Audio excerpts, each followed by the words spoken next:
미안합니다만 어느 장로님 가정의 부부싸움 얘기입니다. 싸움하고 나면 화가 난 장로님이 꼭 밖으로 확 나가버린다고 그래요. 남자는 바깥 사람이라서 화나면 나가야 됩니다.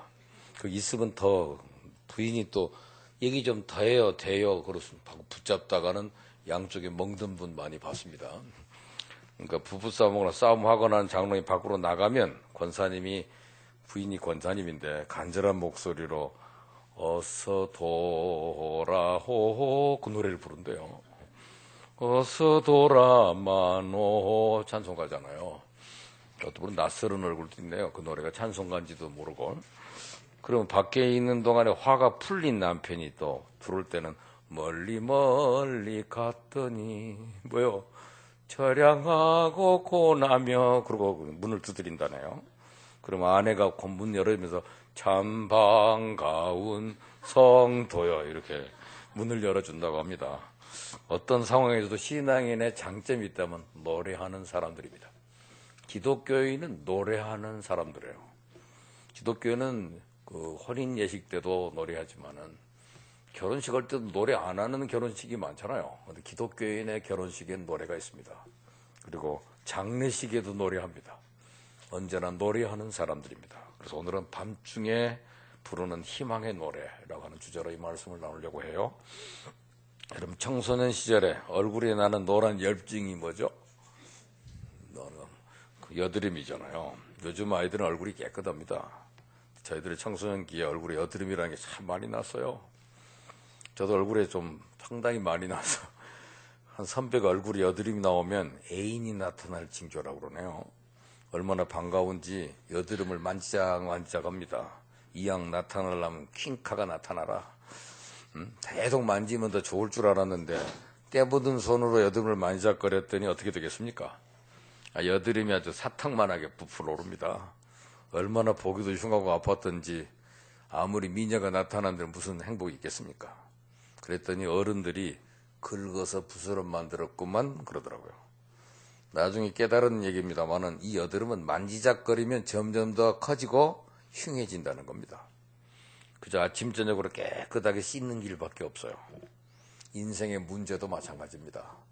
문제를 끌어안고 만지작거리면 문제는 점점 더 어려워지고 커져갈 뿐입니다.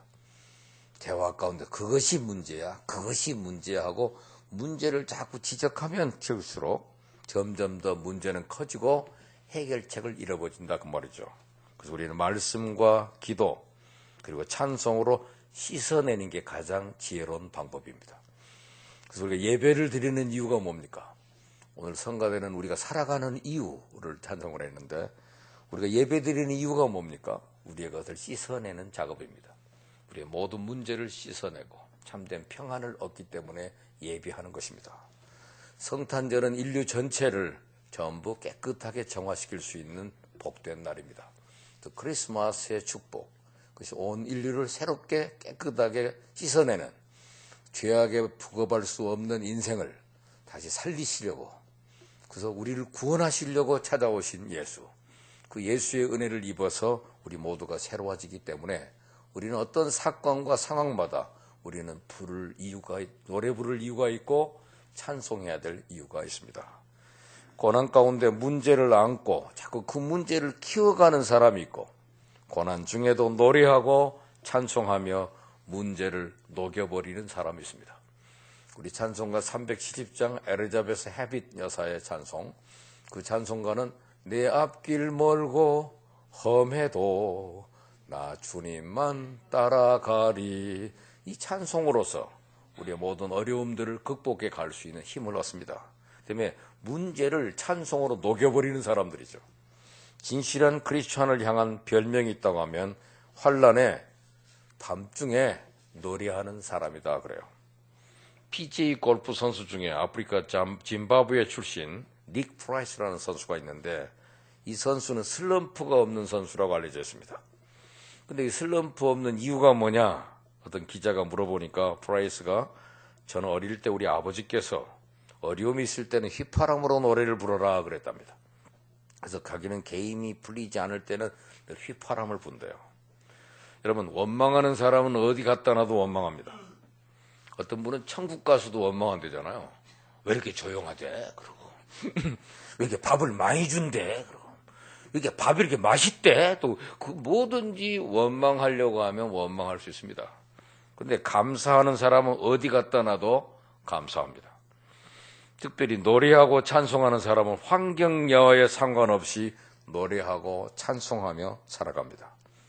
여러분 17세기 전 세계 유럽을 초토화시켰던 전쟁이 있어서요. 30년 전쟁입니다. 신교와 구교와의 싸움이에요. 자꾸 구교가 지배하고 있던 사회에 종교개혁이 일어나서 신교가 생기니까 신교 따르는 사람들을 구교가 핍박을 했어요. 그래서 가는 곳마다 핍박하니까 저항하는 전쟁이 유럽 도처에서 일어나가지고 30년 동안 어떤 때는 석 달 계속하다 2달 쉬었다가 또 싸우고 계속 전쟁을 해서 30년 동안을 전쟁을 했으니까 얼마나 많은 사람이 죽고 고생을 했겠습니까? 우리가 6.25 전쟁은 사실은 정확하게는 3개월이 악몽의 3개월입니다. 그리고 휴전협정까지 걸리는 시간이 3년 걸렸던 것이죠. 탄발적으로 싸움이 있지만 근데 30년을 전쟁을 했어요. 그 가운데서 3만 2천 곡의 주옥 같은 노래가 수집이 됐습니다. 그 속에서 그렇게 많은 노래를 불렀대요. 어떤 분이 또 조사해 보니까 5만 5천 곡이 더 되더라는 겁니다. 30년간의 전쟁을 통해서 평화스러울 때 부르지 못하던 찬송이 크리스찬들의 입을 통해서 샘솟듯 쏟아져 나온 겁니다. 이 사실은 오늘을 살아가는 우리에게 무엇을 가르쳐 줍니까?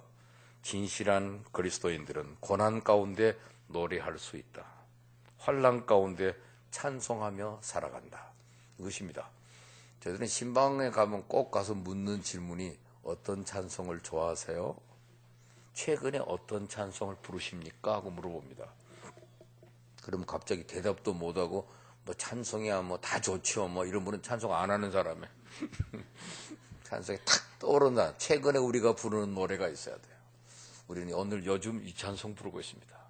오늘 우리가 부를 노래 하루 종일 흥얼거리고 즐겨오는 노래 그 노래가 있는 것이 얼마나 복된지 모릅니다. 기독교는 노래로 시작해서 노래로 끝나는 종교입니다. 여러분 무슨 찬송 맨 마지막에 부를 것 같아요? 며칠 후 며칠 후 어디 가서 만납니까? 한 번도 가본 적 없는 강인데 거기까지 가려면 잡이 많이 듭니다. 요단강까지 가려면 어떻든 우리가 노래로 시작해서 노래로 끝나는 것이 기독교입니다. 기독교는 베들레헴 말구에서 시작된 천군 천사들의 축하 찬송과 목자들의 노래로 시작을 하여 성경 요한계시록의 대합창으로 끝이 납니다. 기독교는 생일날에도 노래하지만 장례식장에서도 노래합니다. 신앙 안에서는 빛 가운데 기쁜 찬송이 있고 어둠 가운데서도 심금을 울리는 애절한 찬송이 있습니다. 신앙인, 그는 밤중에도 노래하는 사람입니다.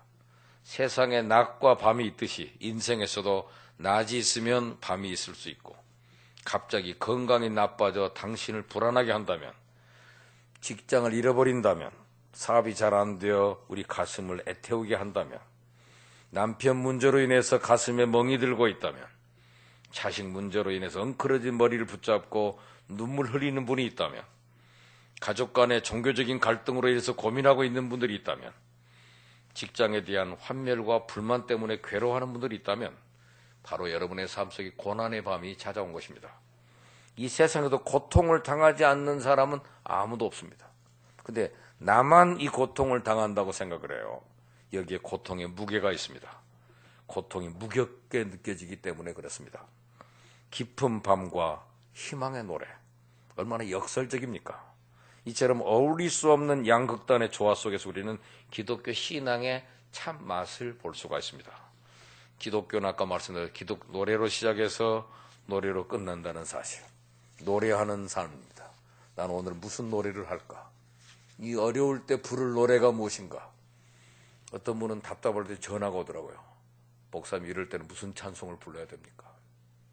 그 찬송가를 적확하게 선곡해 줍니다. 그 찬송을 부릅니다. 내 앞길 멀고 험해도 나 주님만 따라가리. 이것은 항상 우리 18분이에요. 언제나 부를 수 있는 노래입니다. 환경이 달라져도 언제나 부를 수 있는 노래가 있다면 우리는 그 노래를 부르는 사람들이라는 사실을 다시 생각하고, 그래서 주님이여, 또 복음 송가를 요새 성악가들이 부르면 아주 가곡이 됩니다. 주님이여 이 손을 꼭 잡고 가소서. 이 노래만 한참 부르고 있어도요, 굉장히 마음의 평안을 찾아옵니다. 주님이여 이 손을 꼭 잡고 가소서. 어떤 분은 기도를 하는데 그저 다른 곡 하나도 안 부르더라고요. 아시지요 아시지요, 딱 그거예요. 아시지요 주님. 참 울다가 또 노래 바뀔 줄 알았어요. 하루 종일 그 노래만 부르고, 아시잖아요 주님. 뭐 할 말이 있습니까 하나님 앞에. 그래도 부를 노래가 있다는 거죠. 어떤 분은 나의 등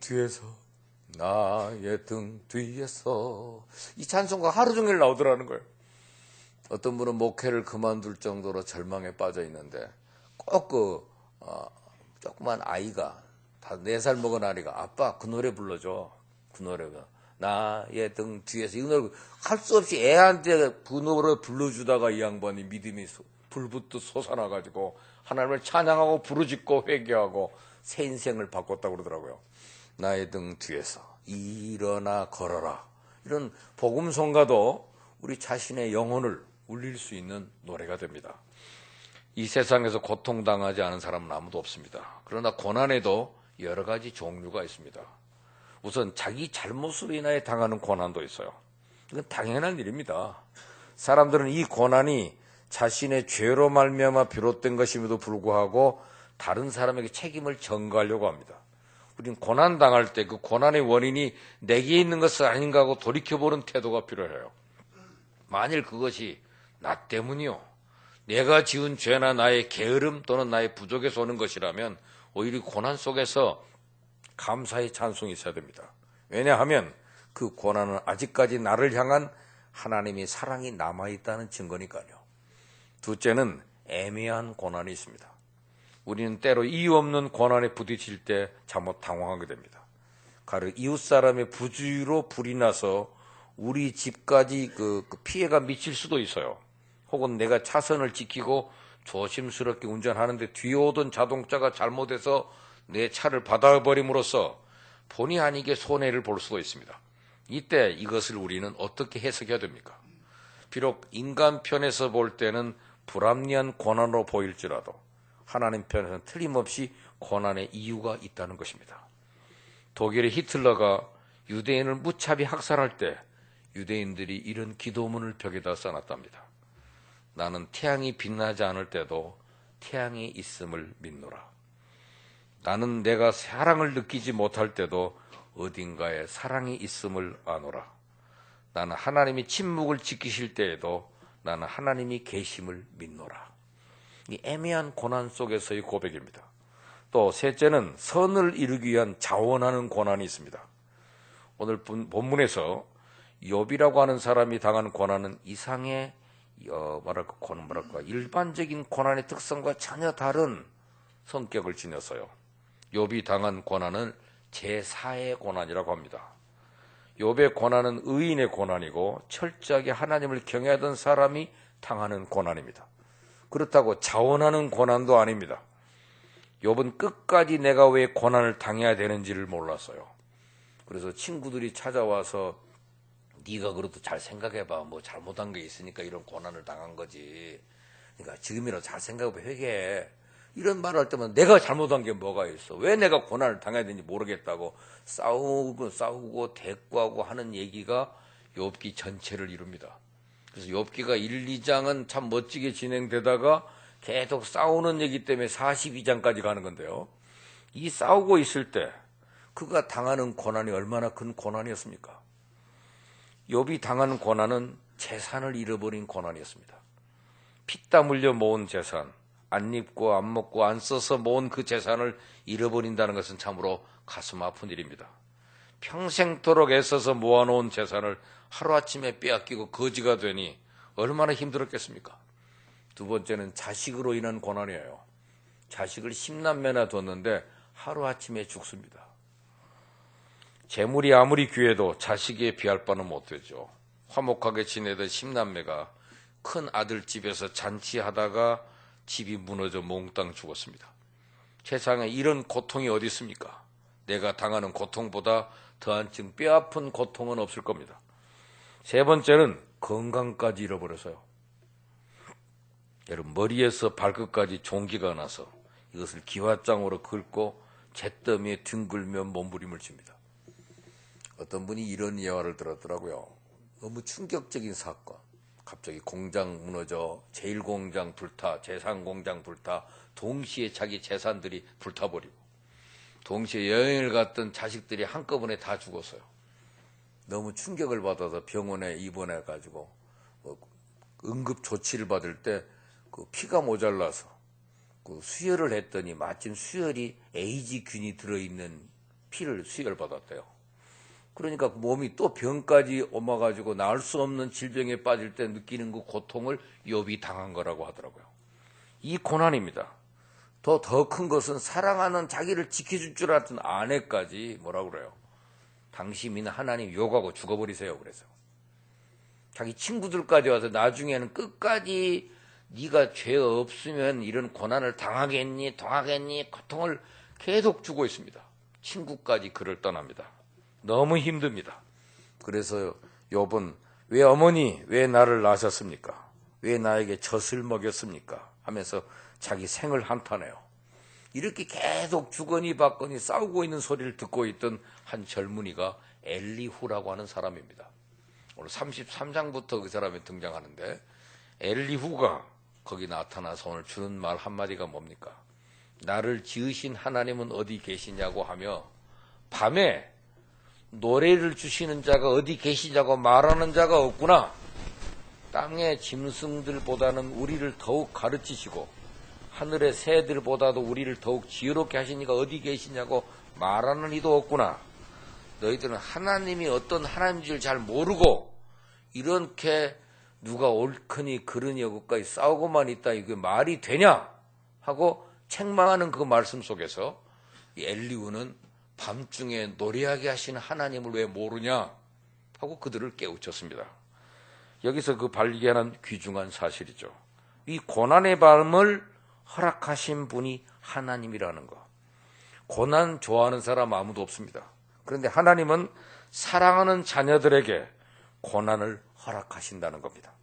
이 고난은 하나님께서 자기 백성을 사랑하고 성숙시키는 지혜입니다. 자연계의 밤을 만드신 것은 하나님의 창조 지혜입니다. 꽃은 아침에 피어나기 위해 밤에 준비를 합니다. 육군사관학교에서 정규 육사 출신이고 군 작전 참모를 하다가 드디어 그 군사 정권에 참여를 해가지고 우리나라 육군 참모 차장을 지낸 그리고 수도방위 사령관을 지낸 분이 언젠가 전역을 당하고 난 후 정처 없이 막 절망에 빠질 때 어떤 분이 소개를 해가지고 저한테 성경 공부를 할 기회가 주어졌습니다. 그래서 화요일 날 제가 저녁 7시에 시간이 있으니까 와서 성경 공부를 하시죠. 그랬더니 집이 경남 하동이래요.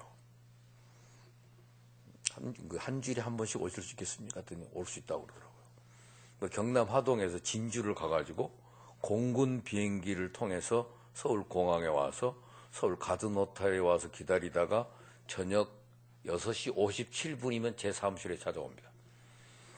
제가 7시까지니까요. 장군 출신들은 시간을 어기질 않더라고요. 57분 정확하게.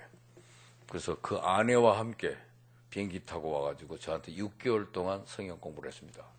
그분이 성경 공부하러 와서 자기가 공부하고 싶은 책이 욥기라는 거예요. 나 이 책 보면 이거 이해가 안 갑니다, 이거. 왜 이 고난을 당해야 되는 문제 때문에. 그래서 제가 6개월 동안 그 창세기와 더불어 욥기를 강의했습니다. 두 번째 강의를 딱 하는 순간, 성경은 하나님 말씀이군요. 그것을 깨닫고 난 다음부터 6개월 동안을 착실히 공부하고 그 다음에 미국의 헤리티지 재단으로 유학을 가셨어요. 지금 경남일보 지금 뭐 회사의 회장으로 계신데 그분의 말입니다. 욥기에서 왜 이 고난을 당하는가? 신학적인 대답은 인간은 모두 죄성을 가지고 있는 존재입니다. 그렇기 때문에 고난이 없이는 하나님을 찾지 못합니다. 고난이 와야 하나님을 찾는 거예요. 그럼 고난이 없는 사람은 하나님을 믿을래야 믿을 수가 없는 거예요. 그래서 고난을 통해서 하나님을 찾고 만나는 것이다. 그러니까 고난은 하나님이 우리를 보르는 나팔이다. 그래서 고난이라고 하는 것은 변장된 하나님의 축복이라는 말도 있지만 고난을 통해서 하나님 우리를 부르는 거예요. 그래서 고난 속에서 그는 하나님을 노래하지 않고 왜 자꾸 원망하고 나는 죄 없다고만 자랑하냐? 인간은 모두 죄인이다. 죄인이란 말은 부족하다는 뜻입니다. 인간은 늘 부족해요. 그래서 오늘 말씀 듣고 집에 가서 참 잘해줘야지, 이제는 좀 애들도 사랑해줘야지 하고 갔지만 왔다 갔다 피곤하니까 집에 가면 화가 나버립니다. 피곤하니까 그냥 확 성질부터 확 내버립니다. 오늘 하나님 말씀 들은 거, 은혜 받은 거 그 자리에서 설사하고 맙니다. 그러니까 우리는, 인간은 연약해요. 그래서 항상 연약하기 때문에 부족한 자란 말을 죄인이라고 그러는 거예요. 내가 뭔 죄를 지어서 죄인이 아니라 우리는 하나님 앞에 부족한 피조물입니다. 늙어가고 병들고 언젠가는 가야 하는 시한부적인 존재예요. 그 때문에 이 연약한 인생은 늘 고난이 있을 때 하나님을 만나게 되고 하나님을 부르게 된다는 사실입니다. 시인 테니슨이 그 용광로라고 하는 시집에서 우리의 신앙과 인격을 용광로에서 녹아지는 쇠붙이에 비유했습니다. 쇠붙이를 벌겋게 용광로 속에 달구어서 원하는 형태로 두들겨 찬물에 담급니다. 근데 원하는 형태로 되지 않을 때는 다시 달구고 두들겨 원하는 형태로 기꺼이 만들어냅니다. 성경 속에서 하나님의 손에 바로 쓰임을 받을 인물치고 인생의 밤을 통과하지 않은 사람은 없습니다.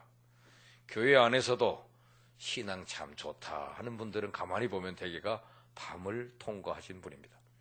인간은 밤을 통과하지 않고 온전히 만들어지지 아니하는 고약한 기질이 있는 모양입니다.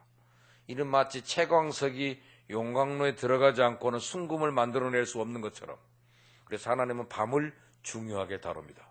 때문에 하나님 그가 아무리 사랑하는 사람일지라도 고난의 용광로 속에 던지기를 주저하지 않으십니다. 오히려 사랑하는 사람일수록 더욱 그래요. 여러분, 예수님도 십자가에 못 박혀 죽었습니다. 금요일 밤입니다. 근데 예수님은 그때 무덤에 들어가서죠. 이제 끝난 줄 알았습니다.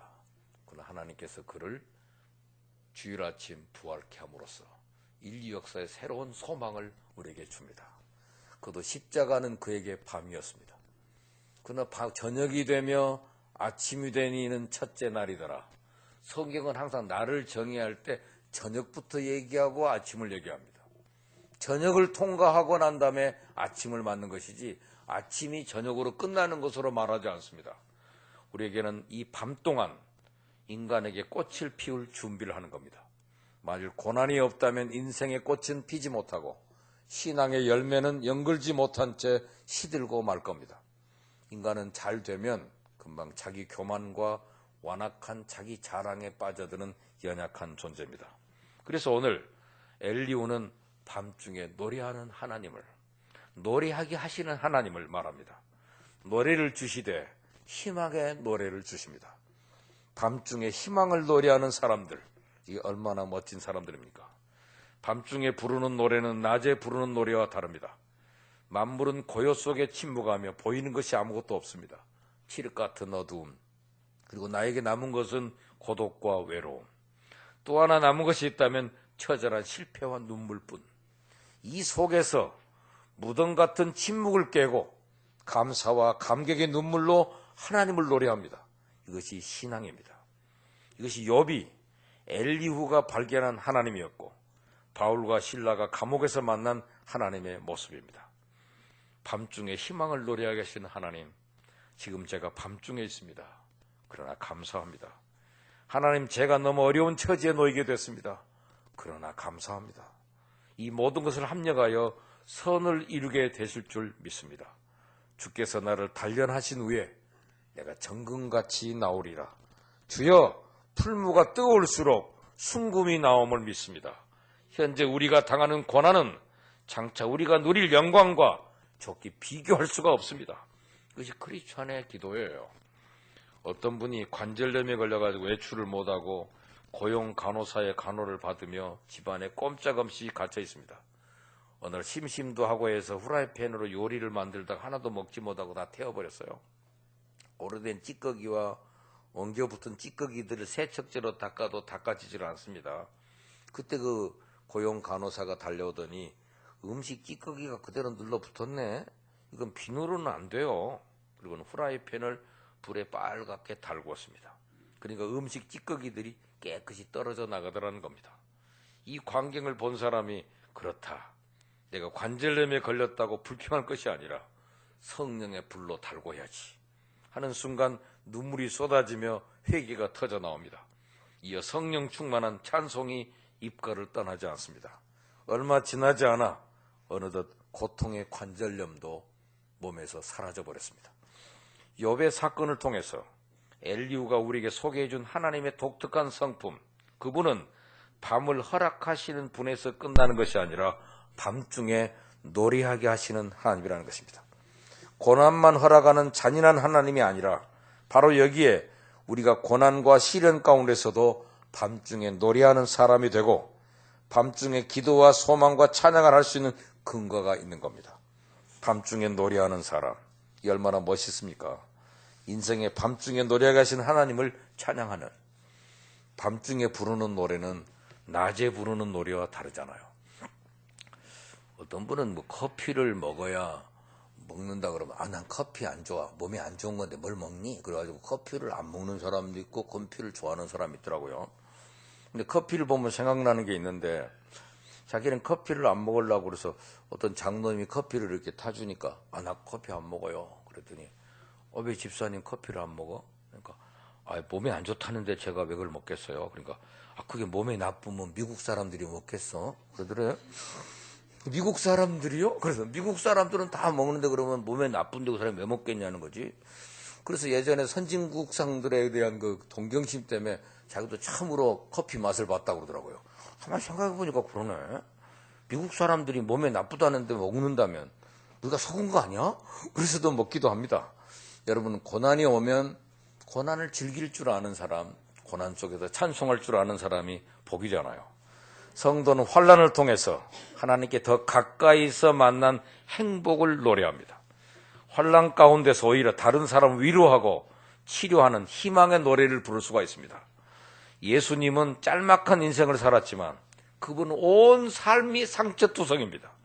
그럼에도 불구하고 당신이 받았던 상처 때문에 사람들을 원망하지 않고 불평하지 않고 자학하지 않고 상처받은 사람들을 가슴에 끌어안고 치유하시는 분이었습니다.